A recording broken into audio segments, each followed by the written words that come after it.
আসসালামু আলাইকুম বন্ধুরা, আবারও সকাল সকাল চলে আসলাম পদ্মা নদীর। তো এখন আমি চায়না দোয়ার ঝাড়বো। তোমরা ধৈর্য সহকারে ভিডিওটি দেখবে চায়না দোয়ারে কি মাছ পড়ে।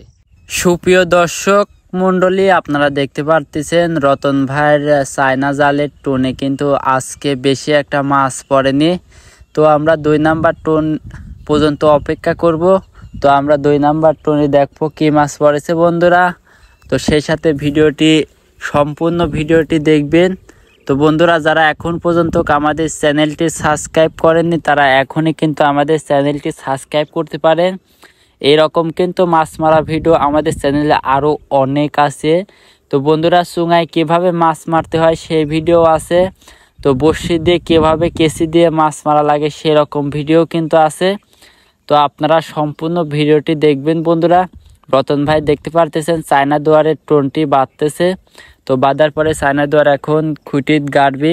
তো সেই সাথে রতন ভাই তার ভাগ্নির সাথে কথা বলতেছে। তো ভাগ্নিকেও ডাইকে লিয়ে আসছে পালি ধরার জন্যে, কারণ ইদানিংয়ে পানি কমতেছে। কিন্তু পানি কমলে কিন্তু আপনারা সবাই জানেন যে নদী অঞ্চলে যাদের বাসা, তো পানি কমলে কিন্তু সর্বোচ্চ ভালো মাছ পাওয়া যায়। আর যে সময় পানি বাড়ে তো ওই সময় কিন্তু বেশি একটা মাছ পড়ে না। তো দর্শক, রতন ভাই অনেক চিন্তায় পড়ে গেছে, তার দোয়ারের টোনটা মনে হচ্ছে একটু ছিঁড়ে গেছে। তো বলতেছে যে টোনটা বাড়িতে শুইতে আসি সেলাই করে দেওয়া লাগবে, কারণ সেলাই যদি না করা হয় তাহলে কিন্তু পুরো একটা চায়না দোয়ারে যত মাছ আছে সব কিন্তু মাছ টোনে পড়ে। তো টোনের মাছ দেখতে পারতেছেন 1 নাম্বার টোনে যে মাছ বাঁধেছে, তো মাছের চাই কিন্তু শামুকই বেশি বাঁধেছে। তো বন্ধুরা, আমরা আবারও চলে আসি সেই আমাদের বাড়ি হচ্ছে পাবনা জেলা। তো শহরের পাশেই এই পদ্মা নদী। তো এই পদ্মা নদীতে আমরা চায়না দোয়ার প্রতিনিয়তই ঝাড়ি থাকি। তো এরকম নতুন নতুন ভিডিও কিন্তু আমাদের চ্যানেলে আরও অনেক আছে বন্ধুরা। তো আপনারা কিন্তু চ্যানেলে ঢুকি ভিডিওটি দেখতে পারেন। নতুন নতুন চায়না দোয়ার ঝাড়া ভিডিও অনেক আছে। তো সম্পূর্ণ ভিডিওটি আপনারা দেখবেন যে 2 নাম্বার চায়না টোনে কি মাছ বাঁধে। তো আজকে ফার্স্ট টোনে বেশি মাছ বাঁধেনি, এই জন্যে যে 1 নাম্বার টোনটার কাছে পানি একটু কম থাকে। তো পানি কম থাকলে এত উপরে কিন্তু মাছ আসে না। তো ইদানিংয়ে বেশিরভাগই দেখতেছি কাতলের বাচ্চা পড়তেছে। তো কাতলের বাচ্চাগুলা একদমই ছোট ছোট বাচ্চা। তো এখনও কিন্তু বেশি একটা বড় হয়নি। তো চায়না জাল পাতা আইনগতভাবে নিষেধ। তো তারপরেও আমরা কিন্তু পাতি, কারণ আমরা আসলে মাছ যা পাই তা আমরা নিজেরাই খাই। আর আমরা এখনো বেচিনি। তো যারা জাল দিয়ে ব্যবসা করে তার হিসাব হচ্ছে অন্য, কারণ আমরা পাতি সর্বোচ্চ 2টা 3টা। তো আমরা গুটি গুটি পায়ে আবারও সামনের দিকে এগিয়ে যাচ্ছি, আপনারা দেখতে থাকুন সামনের দিকে কি মাছ বাঁধে। তো পড়াই পানি হালকা হালকা দেখতেছি বাড়তেছে। আমাদের দুয়ার কিন্তু এতদিন উপরে পানি উঠতো না, তো এখন আবার দুয়ারে উপরে পানি ওঠা ধরছে বন্ধুরা। তো সম্পূর্ণ ভিডিওটি যারা শেষ পর্যন্ত দেখেছেন, তো 2 নাম্বার টোনে কি মাছ বাঁধে আপনারা অপেক্ষা করুন। আর জালের উপরে যে ঘাস দিয়েছে, তো এই ঘাস এখন সরায়ে এই টোনটা তোলা হবে।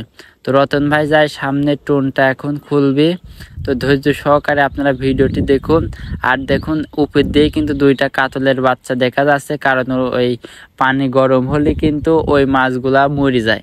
আর কাতলের জান কিন্তু এমনিই নরম অনেক, মানে ওটার সাথে সাথে সর্বোচ্চ মনে হয় 1 মিনিট বেঁচে থাকে। তো 1 মিনিট বাঁচার পরে কিন্তু মরে যায়। তো রতন ভাই একটা পচা টাকি ফেলা দিচ্ছে, কারণ টাকি মরি ভাইসে উঠেছে বন্ধুরা। তো প্রিয় দর্শক, যারা এখনও আমার চ্যানেলটি সাবস্ক্রাইব করেননি, ভাইরাজ মহসিন ইউটিউব চ্যানেলটি আপনারা সাবস্ক্রাইব করে পাশের বেল আইকনটি অন করে দিবেন, যাতে এই রকম নতুন নতুন ভিডিও আপনাদের সামনে যায়। তো এখন 2 নাম্বার টোন ঝাড়া হবে। দেখতে পাচ্ছেন 2 নাম্বার টোনে কি মাছ বাঁধে বন্ধুরা। তো রতন ভাই এখন 2 নাম্বার টোন তুলবে, সেই সাথে আপনারা একটু অপেক্ষা করুন যে কি মাছ বাঁধে। তো প্রথমে শুরুতেই দেখা যাচ্ছে 2টা কাতল মরি ভাসি উঠেছে। তো দেখা যাচ্ছে কাতল আছে, কিন্তু আরও আছে। আর একটু রতন ভাই তুলেন, আমার দর্শক দেখুক কি মাছ পড়েছে আজকে।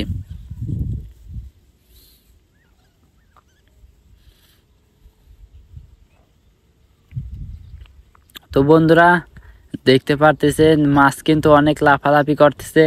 মাশাআল্লাহ মাশাআল্লাহ, আল্লাহ রহমত দান করুক।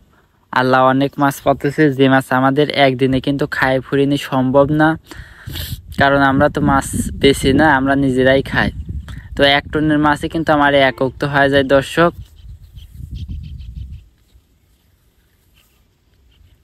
তো দেখতে পারতেছেন আজকে চায়না দুয়ারের মাছ, তো মাছের চাই কিন্তু শামুকই বেশি পড়েছে।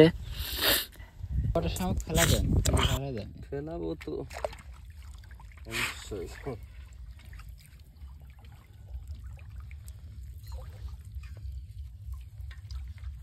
তাহলে মামার খবর কি রে? মামা কাল 12টা 1টার দিকে ফোন দিছে, আমার ফোন ধরিনি, ঘুম ঘুম ভাব। কি অবস্থা, বাড়িতে আসছিল নাকি? বাড়িতে আসবি, আমি আরো 6 মাস আগে কইছি আরো 1 বছর 2 বছর পর আসবো বলে। কি রে কয় আলাল ভাই, কয় 2 বছর পরে আসবো? হ্যাঁ, কবে আসলা ধন হলের সাথে বাইদিরা লাগবে না।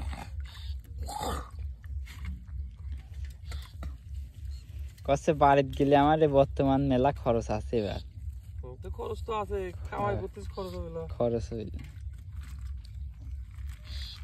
কামাই বলে ভালোই করতে, প্রতি মাসে 1-1.5 লাখ টাকা কামাই। 1.5 লাখ টাকা না কামাই করলে 1 লাখ টাকা পার যায়, বুঝছেন?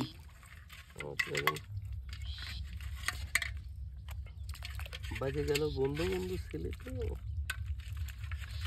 তো আল্লাহ কারণ ওগুলা দিত। হ্যাঁ, ধরেন যে ও যে জায়গা ছিলি, বুঝছেন, ওই এলাকার মানুষ ওই জায়গা সর্বোচ্চ বেশি। তারপরে হচ্ছে যে কটা ওরা বলে 3 জন লোক আছে, হাজিরি কাজের বলে মানে লোকজন নাই, বেশিরভাগ লোকই দোহান মোহান দিয়ে বসে পড়ছে। আর ওই 1 দোহানে হাজিরি কাম খুঁজলে কোনো লোক পাওয়া যায় না। তো ওরা বলে 3 জন আছে এক রুমে, তো ওরা 3 জন আবার ওই সবার কাজ করে বেড়ায়।